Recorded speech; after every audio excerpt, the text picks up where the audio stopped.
দেশ জুড়ে এখন ধর্ম রাজনীতির একটা প্রতিযোগিতা নতুন করে শুরু হলো।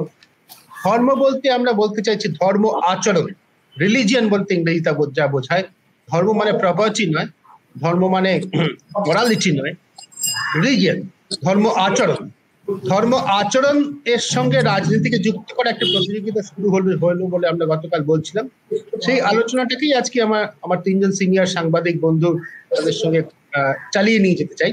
জয়ন্ত, তোমার কথা প্রথমে শুনি। তুমি এই মর্মে একটি লেখা লিখেছো, আমি পড়েছি, যে ধর্ম আচরণ, আমি ধর্ম আচরণ কথাটাই বারবার বলবো, ধর্ম ওটাকে বলতে পারছি না, ধর্ম আচরণ কেন্দ্রিক যে রাজনীতি, তার থেকে বোধহয় আগামী কিছুদিন আমাদের নিস্তার নেই, অনেকেই মনে করছেন। জয়ন্ত, তোমার বক্তব্য শুনি প্লিজ।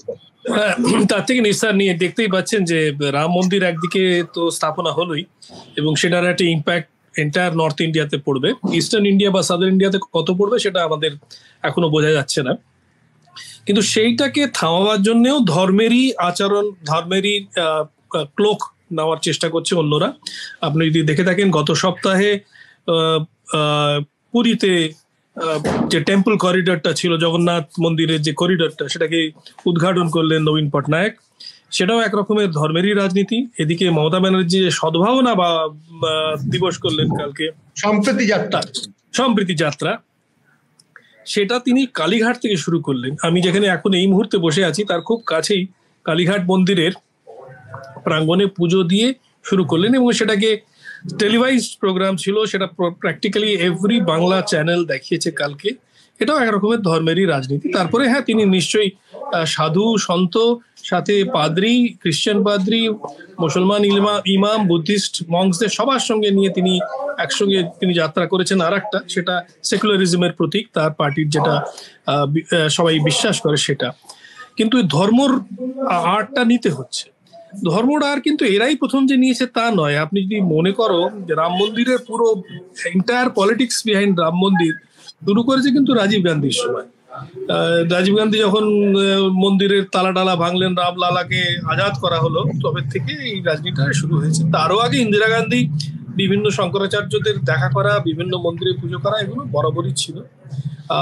সেই যে আমাদের যে সাইন্টিফিক সেকুলারিজম যাকে বলে, যে ধর্ম একদিকে আর রাজনীতি আর একদিকে, এটা অনেকদিন আগেই আমরা আমাদের পলিটিশিয়ানরা বাদ দিয়েছিল, কিন্তু এখন সেটা সম্পূর্ণরূপে এসছে।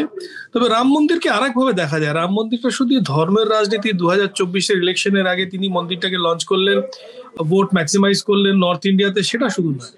এটাকে এইভাবে দেখো যে এটা একটা প্রকল্প। হিন্দুত্ববাদী দেশ যদি করতে চায় কেউ, কোনো, এটা it is an ideological thought, it is not just a religious thought.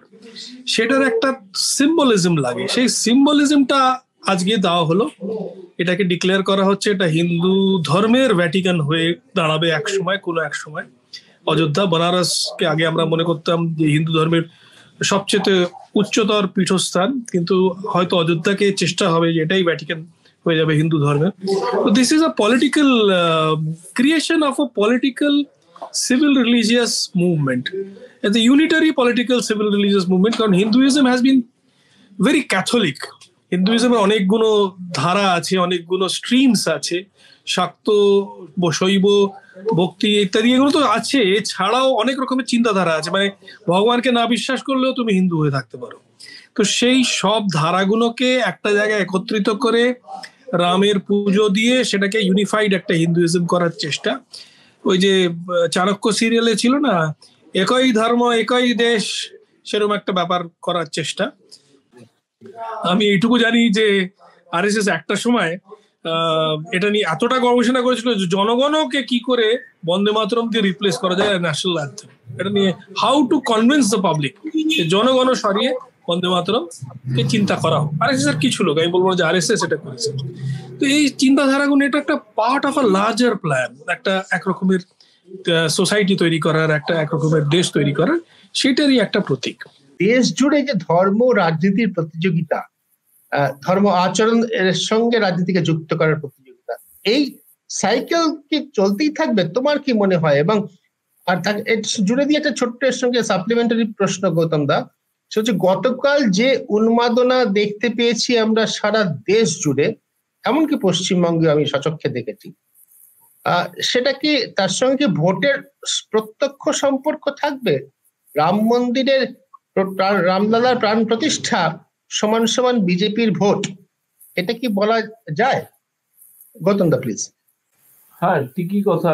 কারণ তোমার ভারতীয় জনতা পার্টি যে আদর্শে বিশ্বাস করেন সেটা হচ্ছে সংখ্যাগরিষ্ঠতাবাদ।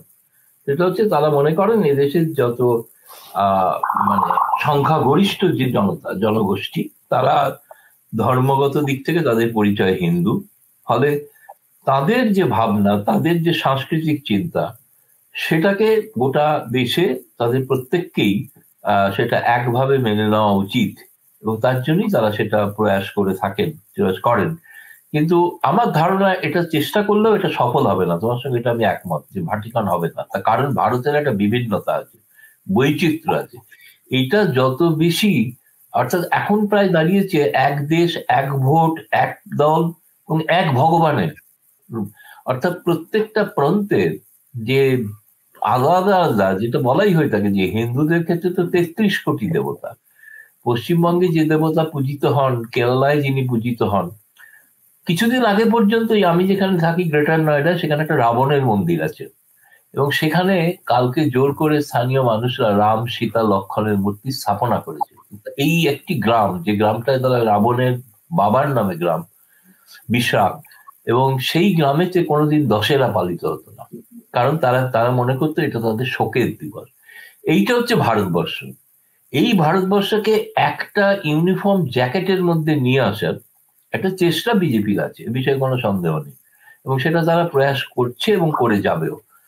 তুমি যেটা মৌলিক কথা বললে, এটা ঘটনা রাজনীতিতে, এটা আমরা তো ভুলেই গেছি এখন, যে ধর্মের সঙ্গে রাজনীতি মেলানোর জন্য কারোর ভোটাধিকার চলে যেতে পারে, এটা এখন কেউ আর কোনো রাজনীতিবিদরা মনেও করেন না। যাদের দেখার দায়িত্ব সুপ্রিম কোর্ট বা নির্বাচন কমিশন, তারাও এটা গুরুত্ব দেন না।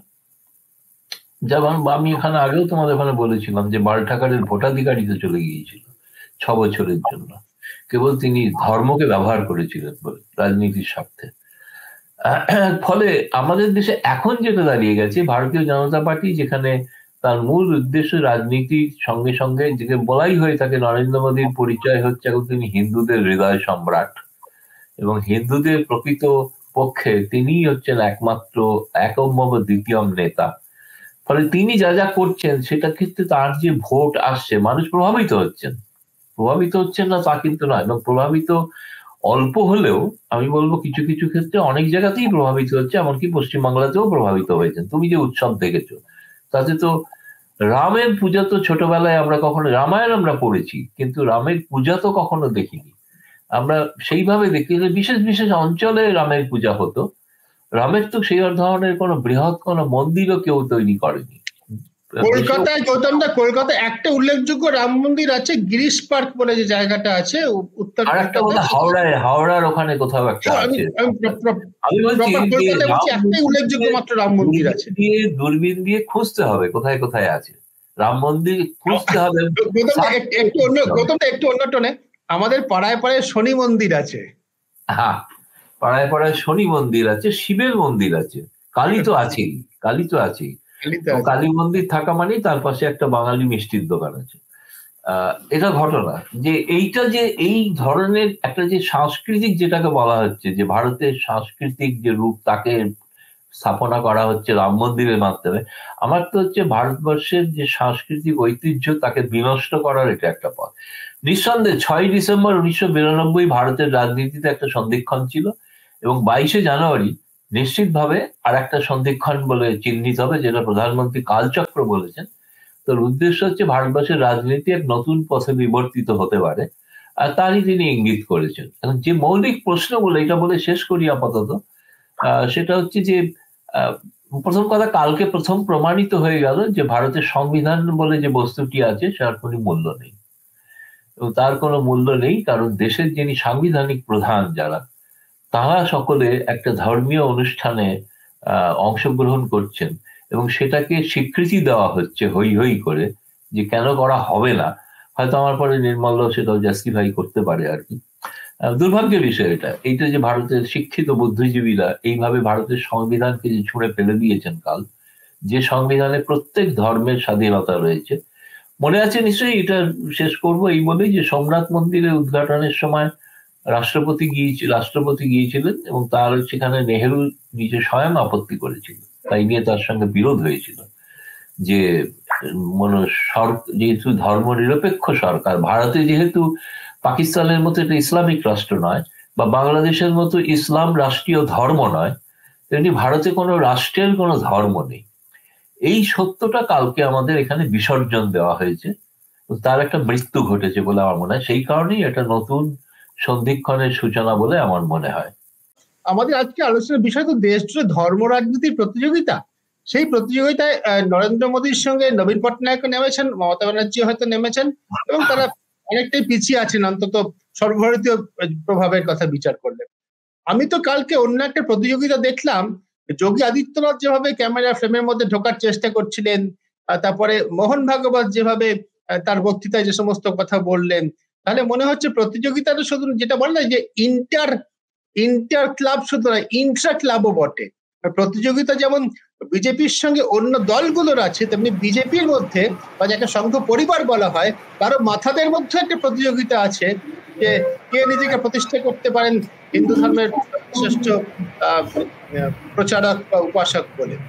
আমি এই ইন্ট্রা বিজেপি যে প্রতিযোগিতা, বিজেপির অভ্যন্তরীণ যে প্রতিযোগিতা, এইটা নিয়ে একটু বিশেষ করে তোমার কথা শুনতে চাই। নরেন্দ্র মোদী সম্বন্ধে একটা মন গড়া ধারণা যে সে মোহন ভাগবতের থেকে এগিয়ে যাচ্ছে না পিছিয়ে পড়ছে, মানে আরএসএস এর সঙ্গে বিজেপির একটা ক্ল্যাশ লাগানোর। এখন রাম মন্দির থেকে তাহলে আমাকে সরে যেতে হয়, রাম মন্দিরের একটা পার্সপেক্টিভ আছে। আর তুমি যে প্রশ্নটা করছো সেই প্রশ্নটা হচ্ছে একদম তাদের ইন্টারনাল পলিটিক্স যদি কিছু থেকে থাকে, সেই পলিটিক্সের কথা তুমি জিজ্ঞেস করছো, যে পলিটিক্সটা বেসিক্যালি পার্সোনালাইজড পলিটিক্স। প্রত্যেক মানুষ আলাদা, একজনের থেকে আলাদা, প্রত্যেকের আলাদা হিংসা আছে, আলাদা দেশ। দুটোই বলো, তুমি দুটোই বলো, আমাকে দুটোই বলতে প্রতিযোগিতা এবং রাম মন্দির নিয়ে তোমার যে বক্তব্য দুটোই বলো, কিন্তু সময় খুব অল্প, আমি বলে দিচ্ছি। আমি বেসিক্যালি কালকে যেটা হয়েছে, কালকের কথাটা বলছি, আমার যেটা ধারণা হয়েছে, রামকে একটা ন্যাশনাল হিরো, ন্যাশনাল সিম্বল হিসেবে কালকে নরেন্দ্র মোদী তুলে ধরেছেন, একটা কালচারাল সিম্বল হিসেবে, ধর্মীয় সিম্বল নয়। এবার এই কালচারাল সিম্বলের সঙ্গে ধর্মীয় সিম্বলের যে মিক্সিংটা, সেটা আমাদের দেশে খুব সহজে হয়ে যায়, এবং যারা করতে চায় তাদের পক্ষে যে কোনো জিনিস অ্যানালাইজ করতে খুব সুবিধে হয়। যেমন ধরো আমি তোমাকে বলছি, রামকে উনি 5 ভাবে কোয়ালিফাই করেছেন। কি কি বলেছেন? রাম দেশ है, राम काल है, राम नीति है, राम ऊर्जा है और राम राष्ट्र है। তাহলে রামকে 5 ভাগে ভাগ হয়ে গেল। There are 5 types of Rams যারা সামনে, যাকে নিয়ে উনি চলবেন: দেশ, কাল, নীতি, পাওয়ার এবং রাষ্ট্র। এবার পাওয়ার, রাষ্ট্র, নীতি এবং কালটা হচ্ছে ফিলোসফিক কনসেপ্ট, ওটা নিয়ে, ওটা হচ্ছে অনেক বৃহৎ বিষয়, এবং ওইটার উপর বেস করেই বাকি সবকটা আসে। এই যে রামের যে 5টা, যেহেতু অ্যানালিটিক্যালি বলছেন, জিজ্ঞেস করছি, উনি ঊর্জা শব্দটা ব্যবহার করছেন। ঊর্জা কথাটা হচ্ছে পাওয়ার, ঊর্জা বলছে পাওয়ার মানে পলিটিক্যাল পাওয়ার, সেই অর্থে পাওয়ার নাকি এনার্জি? এইবার এটাই হচ্ছে নিশ্চয়ই, যে পাওয়ারটা বলছো সে পাওয়ারটা তোমার কালচারাল পাওয়ার হতে পারে, পলিটিক্যাল পাওয়ার হতে পারে, মাসল পাওয়ার হতে পারে, যা কিছু হতে পারে। এটা তোমাকে ডিরাইভ করে নিতে হবে। ঊর্জা মানে আমি যদি শক্তি ব্যবহার, শক্তি বাংলার শক্তি কথা অনেক মানে আমার বেশি শক্তি, খুব বেশি, আবার শক্তি ব্যবহার করি আমরা। শক্তি অনেক রকমের হয়, শক্তি অনেক রকমের হয়, তাই তো? এবার ঊর্জা কথাটা যখন ব্যবহার করছেন, বলছে রাম আগ নেই হ্যায়, রাম ঊর্জা হ্যায়। পাশাপাশি ওটাকে সাবলাইম করে দেবে বলে উনি সঙ্গে সঙ্গে বলছে আজ বিজয় কা দিন নেই হ্যায়, বিনয় কা দিন হ্যায়। সুতরাং বিজয়, বিনয়, শক্তি এবং আগুন, এই যে কম্প্যারিজন গুলো করতে করতে যাচ্ছেন, এটা কিন্তু খুব বোঝা ডিফিকাল্ট, যতক্ষণ না সেটা ক্ষমতায় এসে আবার যদি উনি ফিরে আসেন, যেভাবে নিজেকে এক্সিকিউট করবেন। সুতরাং এখনই উনি এটা করবেন, এইটা বলে দেওয়াটা একটা ওভার সিম্পলিফিকেশন, কোনোভাবেই সেটা করা সম্ভব নয়। এবং উনি কতটা কমিটেড যে রাম রাষ্ট্র, ওটা লাস্ট বলছেন, কিন্তু প্রথমে বলছেন রাম কাল, রাম দেশ, রাম নীতি, রাম রাষ্ট্র, রাম ঊর্জা। এইবার খুব খুব ভেবেচিন্তে কথাগুলো কিন্তু বলছেন সে, এবং সমস্ত কিছু যেটাকে ডাউন সাইজ করে দেওয়ার জন্য লাস্টে বলছেন আজ বিজয় দিবস নয়, আজ বিনয় দিবস। আজ সেই এই অংশটা আমি পরিষ্কার বুঝতে পেরেছি, আমাদের দর্শকরা আশা করি যখন দেখবেন তারা বুঝতে পারবেন। নির্মলের বক্তব্য হচ্ছে যে নরেন্দ্র মোদী বৃহৎ একটা ভাবনার কথা বলেছেন, যাকে তিনি রাম নাম দিচ্ছেন, তার মধ্যে সমস্ত কিছু চলে আসে। এবার ইন্টারপ্রিটেশন নির্মলের মতো বিশেষজ্ঞই যখন বলছে নানা রকম হতে পারে, সাধারণ মানুষ বলবেন নানা রকমই তার ব্যাখ্যা হতে পারে, নানা রকমই তার পরিণতি হতে পারে। নির্মল, এবার তুমি যদি আমার প্রশ্ন দ্বিতীয় অংশটাতে প্লিজ। দ্বিতীয় অংশ, অভ্যন্তরীণ ব্যাপারটা যেটা হয় সেটা হচ্ছে, দেখো তুমি যদি একটা জিনিস বোঝো, 2013 সালে যদি তুমি একটু পিছিয়ে যাও, নরেন্দ্র মোদী কিন্তু ফেস হওয়ার কথা ছিল না। আমারই কলিগ ছিল, তিনি অর্গানাইজার পত্রিকায় হঠাৎ ওই ছবিটা দিয়ে ছেপে ফেললেন, যার জন্য গোটা ভারত প্রকাশন বোর্ডটাকে ব্যান করে দিল। যেহেতু অর্গানাইজার ধরে নেওয়া হয় পেছন থেকে আরএসএস চালায়, এবং ভারত প্রকাশন বোর্ডটাই ওটাকে চালায়, এবং তাকে সরিয়ে দিয়ে, বালাশঙ্করকে সরিয়ে দিয়ে সেখানে জগদীশ উপাসনা বলে একজনকে আনা হলো। তিনি কিছুদিন রইলেন, পরে চলে গেলেন, এখন অন্য একজন রয়েছে। কিন্তু একটা জিনিস, বালাশঙ্কর হচ্ছে প্রথম মানুষ যিনি, আমি তখন ইন্ডিয়ান এক্সপ্রেসে কাজ করি, খবরটা আমরাই স্কুপ করেছিলাম, 5ই ডিসেম্বর খবরটা বেরোয় যে 6ই ডিসেম্বর কোনো না 6ই ডিসেম্বর সকালে খবরটা বেরোয় যে কোনো রকম কোনো কর সেবা হবে না, তুমি কাগজ দেখে নিতে পারো, আজকে বাবরি ভেঙে দেওয়া হবে, পরিষ্কার লিখে দেওয়া হয়েছে, আজকে বাবরি ভাঙার প্ল্যান তৈরি হয়ে গেছে। বালাশঙ্করই লিখেছিল খবরটা, এবং সেটা ফাইন্যান্সিয়াল এক্সপ্রেস এবং ইন্ডিয়ান এক্সপ্রেস ছাপতে সাহস করেনি, ফাইন্যান্সিয়াল এক্সপ্রেস ছেপেছিল। যাই হোক, এবার এই হচ্ছে ঘটনা। এবার তারপর থেকে তুমি দেখো বিজেপির যে আজকের যে ভোটটা, নরেন্দ্র মোদী নিজেকে গ্রাজুয়েট করতে করতে করতে এমন জায়গায় নিয়ে গেছে, বিজেপি যা ভোট পায় তার 27 থেকে 28% শুধুমাত্র নরেন্দ্র মোদীর মুখ দেখে আসে, মুখ দেখিয়ে আসে। দুবার অন্তত তা হয়েছে, অন্তত 2019-এ তো হয়েইছে বিজেপি যে ভোটটা পাচ্ছে। এবার এই জায়গাটায় বিজেপি কম্প্রোমাইজ করতে পারছে কি পারছে না, এটাই হচ্ছে প্রশ্ন। কালকে যেভাবে নরেন্দ্র মোদী, লোকে বলছে রাম প্রতিষ্ঠা নয়, প্রাণ প্রতিষ্ঠা নয়, ফ্রেমের মধ্যে যোগী উত্তরপ্রদেশের মুখ্যমন্ত্রী ঢুকে পড়ার চেষ্টা, ফ্রেমের মধ্যে মাঝে মাঝে ঢুকে পড়া। দেখো আমি তোমাকে একটা কথা জানতে চাইছি, প্রত্যক্ষ প্রতিযোগিতাটাই জানতে চাইছি। নরেন্দ্র মোদীর প্রত্যক্ষ প্রতিযোগী অনেকেই আছে। আমরা যে সম্পাদকের কাছে কাজ করতাম, আমরা অনেকেই তার প্রতিযোগী ছিলাম, কিন্তু অনেক দূরে দূরে ছিলাম। এবার কেউ এগোয়, কেউ পেছোয়। মোহন ভাগবত সেই জায়গায় নেই, কারণ মোহন ভাগবত এখনো মনে করেন যে যতটা আমার যা কিছু উইন ওভার, সব উইন ওভার গুলোই আমার নিজের, এটা বিজেপির উইন ওভার নয়। লাস্ট 3টে স্টেটে যে ইলেকশনে জিতলো, কোনো মুখ্যমন্ত্রীর ফেস না দিয়েই তারা জিতেছে, এবং তারপরে এমন 3 জনকে মুখ্যমন্ত্রী করা হয়েছিল যাদের নিজের স্ত্রী ছাড়া আর কেউ চেনে না, এবং তাদেরকে বসানো হয়েছে। সঙ্গে প্রত্যেক জায়গায় 2টো করে ডেপুটি চিফ লাগিয়ে দেওয়া হয়েছে, এবং এক জায়গায় আদিবাসী, এক জায়গায় ওবিসি, আর এক জায়গায় একদম রাজপুত ব্রাহ্মণ। এইভাবে করা হয়েছে জিনিসটা, পুরো কাস্ট লাইন্সে জিনিসটা করেছে। এটা পুরোপুরি আরএসএস এর প্রোগ্রাম। এবার আরএসএস যেটা করে, আমি যেটা দেখেছি সেটা হচ্ছে, আরএসএস এর একটা খুব বড় গুণ আমি বলি, যে আরএসএস পেছন থেকে খেলতে খুব ভালোবাসে, সব সময় তাই, এবং বহু ক্ষেত্রে আরএসএস সাকসিড করে, বহু ক্ষেত্রে ফেল করে, কিন্তু তারা খেলাটা সব সময় চালিয়ে যায়। তুমি যদি নোটিস করে থাকবে, কালকে মোহন ভাগবতের যে স্পিচটা আর নরেন্দ্র মোদীর স্পিচের মধ্যে খুব একটা তারতম্য কিছু নেই। সেই বিনয় বিজয় নয়, যেটা মোহন ভাগবত সহনশীলতার কথা বলছে, আগেই কিন্তু টিউনটা সেট করে দিলেন উনি। রাষ্ট্রকে অলরেডি ডিফাইন করে দিলেন যে মোহন ভাগবত বলে দিলেন ধর্ম নিরপেক্ষতা। স্পিচ তো আমরা সবাই শুনেছি, আমাদের বিদগ্ধ দর্শকরা শুনেছেন। তুমি বলতে চাইছো তাহলে ভবিষ্যতে ধরো কেউ যদি মনে করেন যে আমি মাংস খাবো, মাংসের দোকান এলাকাটা খোলা রাখা উচিত, সেক্ষেত্রে বিজেপি বিনয়ের সঙ্গে মাংসের দোকান খোলা রাখতে দেবে? হ্যাঁ, না দেওয়ার কি আছে, সেটাই তো প্রশ্ন। আর এবার বিজেপি সাকসেসটা হচ্ছে, কিন্তু বাস্তব তো বলছে যে যেখানে উত্তরপ্রদেশের মতো রাজ্যে যেখানে কোনো আইন ভাঙার ঘটনা হয়েছে, অভিযোগ আদালতে প্রমাণ হয়নি, অভিযুক্ত ব্যক্তি যদি মুসলিম হন, সংখ্যালঘু হন, তার বাড়ি বুলডোজার দিয়ে ভেঙে দেওয়া হচ্ছে। আর অভিযুক্ত ব্যক্তি যদি হিন্দু হন, বিশেষ করে বিজেপির নেতা হন, তিনি পালিয়ে বেড়ান।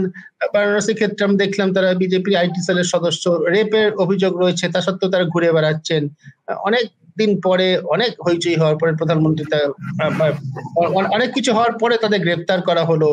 তো এ সমস্ত কি প্রমাণ করে যে নরেন্দ্র মোদী এবং মোহন ভাগবত যে কথাগুলো বলছেন শুনতে খুব ভালো, নানা রকম ব্যাখ্যা হতে পারে, তুমিই বলছো, আসলে ব্যাপারটা সেরকম ভাবে চলছে না।